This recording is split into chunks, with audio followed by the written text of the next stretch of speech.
Questo servizio è offerto da Coop Services, risorse umane e soluzioni per il territorio. Questo è di Gino Paoli, basta che... Roberto Bevilacqua è un musicista estense, maestro di flauto traverso, che ama definirsi un cosista, ovvero un collezionista che ama in modo viscerale le cose che compra, baratta e scambia. Qual è il significato profondo di questo termine? Lo abbiamo, come saprà chi ascolta, attinto dalla storia della vita di Pablo Neruda. Il cosista è una persona che ama venire a contatto prima e poi venire in possesso, che diventi suo un oggetto particolare. Il tutto però solamente per rendere onore, diciamo così, all'oggetto stesso. Il 1 agosto 2009, tra il Duomo di Este e il Cinema Farinelli, Roberto Bevilacqua ha aperto bottega, insieme alla compagna Moira, per avere un luogo in cui esporre e continuare l'attività di collezionista. Come nasce Usate Rarità? Usate Rarità nasce come negozio dove si pratica il collezionismo, dove si pratica l'antiquariato, soprattutto il modernariato e la ricerca di tutte quante le cose rare. È una passione condivisa da me e dalla Moira. Qual è lo spirito guida di Usate Rarità? Lo spirito guida di Usate Rarità è quello di poter offrire l'opportunità di innanzitutto venire a contatto con cose rare, cose particolari, cose difficili da reperire, ma soprattutto dare l'opportunità di usare proprio queste rarità. Ha un po', diciamo, nella sua forma l'esortativo come consiglio appunto per le cose rare che qui si trovano e che si possono acquistare. Qual è stato il percorso che Usate Rarità ha compiuto in questo primo anno di vita?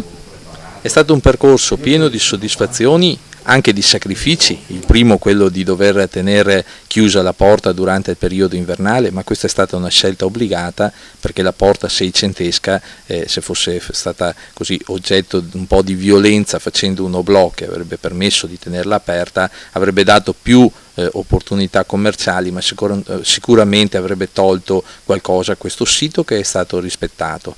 Il percorso che vuole fare Usate Rarità è quello di coltivare la passione e soprattutto di insegnare e imparare noi stessi a usare queste cose particolari. All'interno di Usate Rarità opera anche l'Associazione Culturale L'Artificio. In che modo queste due entità collaborano tra di loro?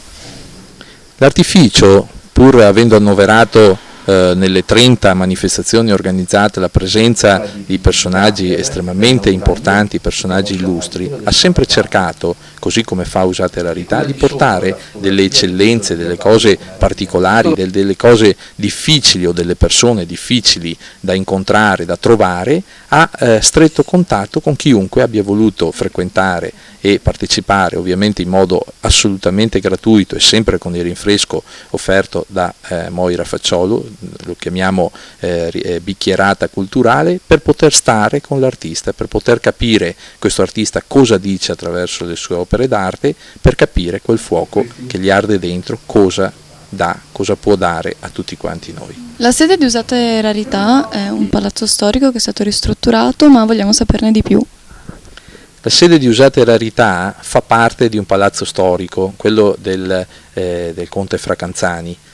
Sono in particolare le vecchie scuderie che fino al 1954 erano state usate, diciamo così, come bottega di falegname. Tutto è stato lasciato come da noi trovato, c'è stato fatto solo appunto una pulitura delle pareti murarie, ma soprattutto questo spazio così particolare architettonicamente, vogliamo sottolineare, è a disposizione di quell'associazione L'Artificio e diventa casa non solo degli artisti che vengono qui ad esporre o a presentare le loro arte, ma anche di tutte le persone che qui costantemente vengono per magari consultare il libro del Settecento piuttosto che fare una chiacchierata con Moira di quello che è lo stile appunto di Usate Rarità. Usate Rarità, dunque, non è solo il nome del negozio di antiquariato, ma è anche un'esortazione affinché le cose vecchie non vengano buttate via, ma vengano riscoperte e riutilizzate anche in un contesto contemporaneo.